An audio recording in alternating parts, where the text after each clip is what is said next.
Right now మనతో Kurnool branch manager కురువా Maddireddy గారు ఉన్నారు. ఆయనతో మాట్లాడదాం. నమస్కారం సార్. నమస్తే మేడం. నమస్తే. ఎలా ఉన్నారు సార్? చాలా బాగున్నాను. మీరు ఎలా ఉన్నారు మేడం? నేను చాలా బాగున్నాను sir. Thank you so much sir. మేము విన్నాము కర్నూలు బ్రాంచ్లో ఎక్కువ అడ్మిషన్స్ జరిగాయి, 300+ అడ్మిషన్స్ జరిగాయని విన్నాము.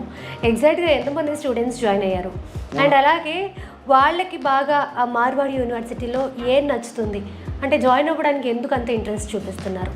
ఇక్కడ కర్నూలు నుండి మేడం లాస్ట్ ఇయర్ అంటే 2024కి వచ్చి 360 మంది జాయిన్ అయినారు మేడం. 360 మంది? అవును మేడం. మోడీ అంటే నంద్యాల కర్నూలు డిస్టిక్లో నుంచి మేడం 360 మంది జాయిన్ అయ్యి రావడం జరిగింది. కారణం ఏమిటంటే మేడం, మార్వాడి యూనివర్సిటీలో డొనేషన్ లేకపోవడం ఒకటి. ఓకే. మా ఏరియా అంతా కూడా కొంత పేదరికంతో ఎక్కువ మంది పిల్లలు ఉంటారు కాబట్టి ఎక్కువ ఫీజులతో కట్టడం కష్టమవుతుంది.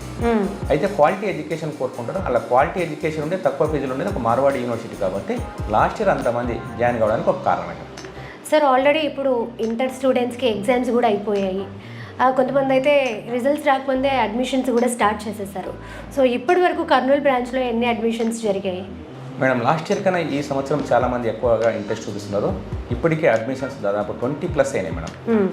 ఇది ఈ సంవత్సరం ఒక 400 వరకు పోవడానికి అవకాశం ఉంది మేడం ఇక్కడ.